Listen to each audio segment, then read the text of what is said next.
What's up, everyone? Gormy here. Today I'm bringing you guys a new series. So today we are starting a next-gen FIFA 21 career mode with Everton. I'm very excited to bring this to you guys. Been planning this for a little while. I was trying to figure out when I should bring it to you guys, and honestly there's no better time than now with the growth of the channel and everything. So I really hope you guys enjoy this series. I know it's going to be a lot of fun with the way that we are going to go about things with this series, because it's not going to be like a normal everyday career mode. With FIFA 21, we are going to put a little bit of some restrictions on us because I want it to be a little bit unique. So without further ado, let's get into things. So first things first, what is expected of us from the board here at Everton? Youth development wise, they want us to sign 4 players in our youth academy assigned to each of the following positions: goalkeeper, defender, midfielder, forward. So basically sign players everywhere across the pitch. Now that will be pretty easy to do with what I want to be able to do with this career mode. Now, brand exposure wise, they want us to sign 3 players from South America, which I will be looking to you guys to recommend some players from South America to bring in, because we have Richarlison here. There is something that I want to do with the squad regarding him, which I will get into very shortly, but drop in the comments down below 3 South American players that you think would fit the Everton side, which I will be showing you here momentarily. Continental success wise, they want us to qualify for the UEFA Europa League, which I definitely think is possible. I think that, honestly, I'm hoping for a top 6 finish, because I mean the goal overall is to make Everton one of the biggest sides once again in England. And I honestly feel that we can definitely finish top 6 season 1. Domestic success wise, they want us to finish in a UEFA Europa League spot and win the FA Cup. I think that that's definitely doable with this side. It's just we would definitely need to be able to beat the likes of Manchester United, Manchester City, and Liverpool to get there. And I mean, if we were to beat our rivals in Liverpool, that would be huge. And then financial wise, sell 2 players and sign 2 crucial players to replace them, finish the season without any unspent transfer budget. So basically they want us to spend all of our money. Now, money wise, we have $59 million and $581,000 in the wage budget. So we can fiddle around with it. And I mean, we can maybe, I would say I'd be comfortable going with probably 85-15. 257,000 in the wage budget, 75 million in the transfer budget. It'll definitely allow us to bring in a very solid player for sure, or maybe a couple solid players. So now let's meet the squad, shall we? So we've got Dominic Calvert-Lewin up top. My favorite player, Gylfi Sigurdsson at center attacking mid, because we are going to be running a 4-2-3-1. If you guys have been around the channel, you guys know I love the 4-2-3-1, whether it's in FIFA or in Football Manager. Now we've got Richarlison out on the left. I will speak about him in a moment. We've got Allen at center mid. Davies also at center mid. Jaime Rodriguez on the right wing. Seamus Coleman at right back. Keane at center back, Mina at center back, and Denye at left back. I can't forget about Pickford. We got Pickford in net. And then we've got Joshua King on the bench, Andre Gomes on the bench as well, Iwobi, Bernard, Godfrey, Holgate, and Olsen. Now, my goal is to have 6 of the starting 11 from England at all times. I would like to have 6 of the starting 11 from England at all times, because I do want to try our best to abide by the Brexit rules starting in season 2. So if we can have at least 6 out of the starting 11 from England, I'd say we're doing a pretty good job of it. I would like to have the goalkeeper the center backs, one of the central midfielder positions, if not both potentially, the striker, and our right back. Because our right back, we have Jonjo Kenny off on loan, currently at Celtic. He will be coming back in season 2, and I'm definitely going to be sliding him in at the right back role for us. Now, there are some players that I would like to sell. I definitely want your guys' opinion on it. So we will go over it very quickly. Give me one sec here. All right. So, like I said, I wanted to touch on Richarlison. We basically have to decide, do we want Richarlison as our striker, Dominic Calvert-Lewin as our striker, or Moise Kean as our striker? I want to go with Dominic Calvert-Lewin because I want to be able to, like I said, abide by the Brexit rules. I want to be able to have our striker, our main man up front, be from England. Now, Richarlison can also play on the left side. We can train him to be a left mid, left wing type player. He can play on the left side. But I want to bring in a different player, if I'm being honest, which I will show you guys him in a moment. But drop in the comments down below if we should train Richarlison to be a left wing so that we can keep him around and have some Brazilian flair in our squad, because we're more than likely going to bring in 2 more Brazilians, as I am looking to get rid of Allen, and I will show you who we will be replacing Allen with momentarily. Now, some other players that I would like to offload are Abdoulaye Doucouré, John Philip Gbamin, where are you? Bernard, Delph, Joshua King, Sanktosen when he gets back, same with Yannick Bolasie, Mohamed Besic, and some players that I don't think will be able to break into the first team in the future, such as Nathan Broadhead. And I think there's a few other players down here as well.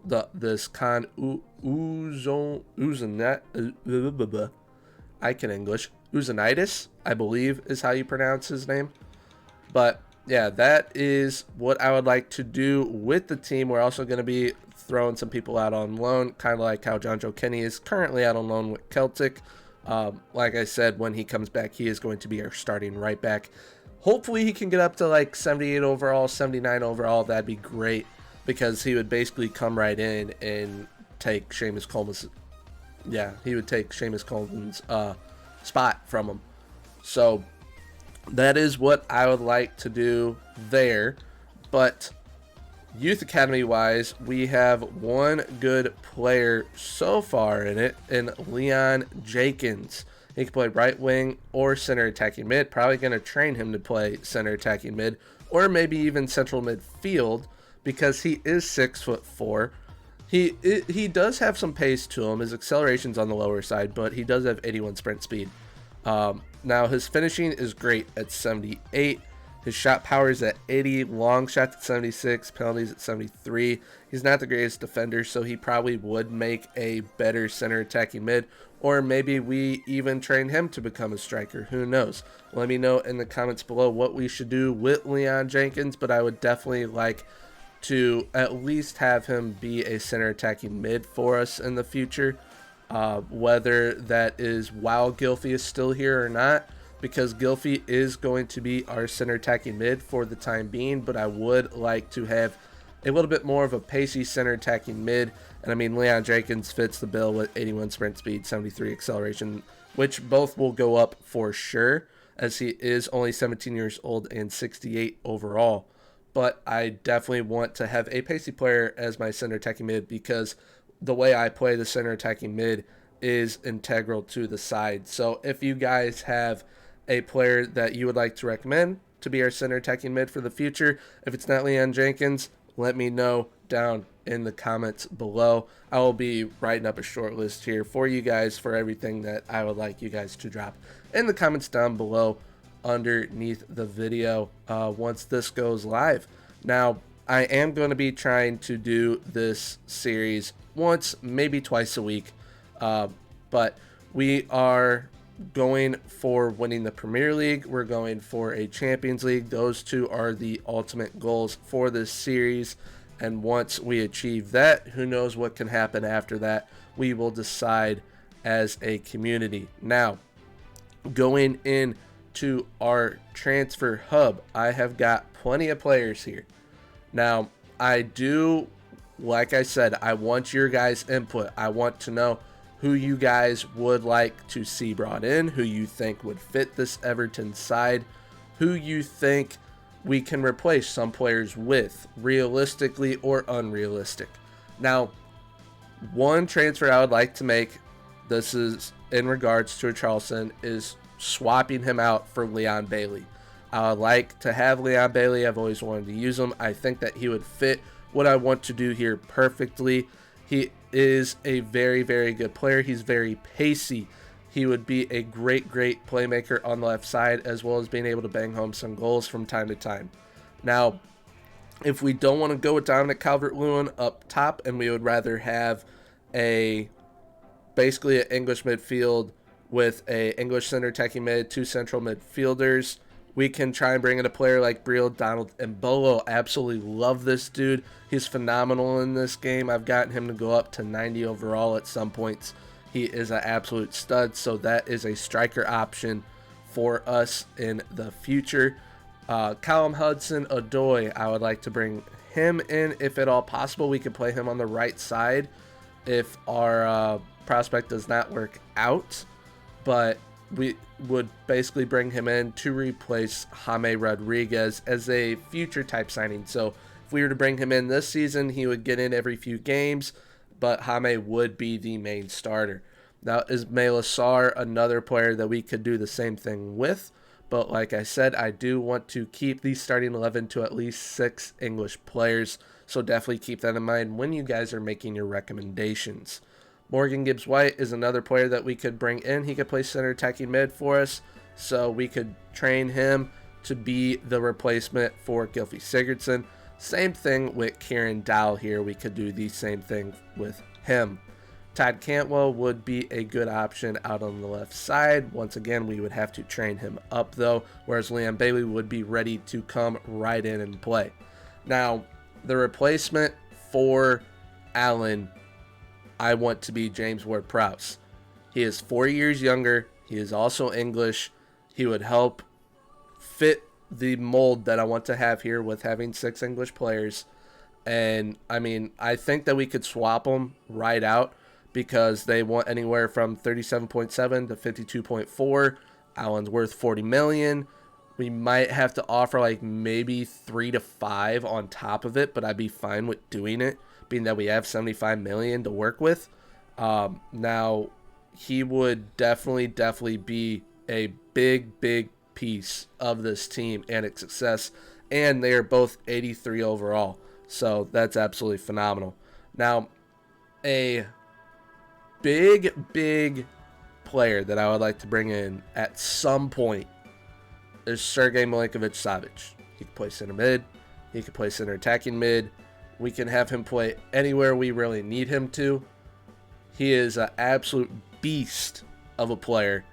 If we end up going English striker, English center attacking mid, English center mid, we can have Milinkovic-Savic play the other central midfield role, or even have 2 English center midfielders, and then he play the center attacking mid role. We will figure that out when the time comes, because it's definitely a reach to get him in Season 1, but a long-term goal is to have Milinkovic-Savic in the team at some point in time. Ryan Gravenberch would be a backup option to Sergej Milinkovic-Savic if we aren't able to bring him in, because, I mean, they do want over $100 million for him. So Gravenberch would definitely be a more realistic option money-wise. Now, on the right side, if we do not bring in a player like Callum Hudson-Odoi, I would like to bring in Emiliano Buendia. I think that he would fit perfectly with the way that I want to play with Everton here. And, I mean, he's an absolute stud of a playmaker, so I think that he would be a great addition if we do not bring in Callum Hudson-Odoi. Now, Sebastian Szymanski, he would be a project type player. I absolutely love this dude on Football Manager. He's an absolute stud, but I have not used him in FIFA. So, I mean, if we end up wanting to have a project type player, Sebastian Szymanski, definitely the way to go for us. Now, Dennis Zakaria would be another central midfield option or even center back option if one of our center backs do not work out. But I mean, for the time being, definitely plan on having both center backs being English for the future as of right now. Now, left back wise, I'm not entirely sold on Denier because I have played with the team. I have tried them out. I've figured out who I definitely want to keep around for the long haul and who I would be okay with letting go if the price is right. Denier is one of those players that I would be okay with letting go if the price is right. He is a very, very good player, but I definitely think that Angelino, if we were to lose Denier, would be a very, very solid replacement for Denier. Angelino, 23 years old, and I mean, he definitely has the talent to be a top left back in the Premier League for us. Now, a center back option could potentially be Vital, but I would more so lean towards Ibrahima Konate. Really like this kid. I've had him in a couple career modes this year, and he is very, very solid. Now, if John Joe Kenny does not work out, Max Aarons would be a player that I would definitely consider bringing in. So that is if John Joe Kenny does not work out, Max Aarons would be the player that we would bring in. Now, goalkeeper wise, I don't feel 100% safe with Jordan Pickford. I really don't. So if we are to maybe go a full English defense in the future at some point, maybe a player like Thomas Strakosha would be a good option because he is a very, very solid and very underrated goalkeeper. Alex Moret, another very solid option. But English-wise, Dean Henderson, that is the top goalkeeper target for me currently. The second is Aaron Ramsdale. So I would like to have either one of them brought in, and they would be the replacement for Pickford. Now, if we can't land either Henderson or Ramsdale, then Nick Pope would be the replacement for Pickford because, I mean, Nick Pope can come in right now and play. I feel the same with Henderson. It's just that Nick Pope definitely is better than Henderson currently, but there is a 5-year age difference between Henderson and Nick Pope, 2-year age difference between Nick Pope and Jordan Pickford, as Nick Pope is the oldest option at goalkeeper for us, but he is a very, very good goalkeeper, so I would definitely be open to bringing him in. But let me know in the comments down below what you guys would like to have in our Everton side, who you think fits it from this short list here that I have. Definitely feel free to recommend any players that you guys feel would fit the side that is not on the short list, because I definitely want to have your guys' input on this series that we do here. But all in all, here is what you guys are going to be dropping down in the comments below. I'll flash it up on the screen here momentarily. So we need to figure out if we are going to have Carlson on the left side or if we are going to move him out and bring in Leon Bailey. We need to figure out if we are going to have our prospect play center attacking mid or potentially bring in a center attacking mid that is going to be trained to replace Gylfi Sigurdsson eventually. We need to figure out who is going to be our main striker, either Richarlison, Calvert-Lewin, or Moise Kean. We also need to figure out what players from the short list we are going to be bringing in. I would like to bring in a few, if at all possible, and some players would be in for player swaps, like the Allen for James Ward-Prowse deal. But also, drop in the comments below who you guys would like to see brought in for this team, whether they fit the Everton way or you just think that they would really be a good fit for this side that we currently have and the way that I would like to play with this team, because I definitely want to run a 4-2-3-1, and we're going to be playing possession type football. So definitely drop all that down in the comments below. I hope to see you guys back for the second episode, which I will try and get out as soon as possible after uploading this. This should be out Sunday, so hopefully I can get another one out by Wednesday for you guys. But thanks for tuning in. I really appreciate it. If you guys did enjoy, please leave a like, comment, and subscribe. I do stream on Twitch, so if you guys like to check me out, you can check me out at twitch.tv/whitegormy. I'm currently doing a save over there with Dynamo Moscow in the Russian Premier League on FM21, and we just won the league. So it is a lot of fun over there currently. So if you guys like to check it out, feel free to do so. But until then, have a great rest of your day, and I'll see you in the next one. Bye-bye.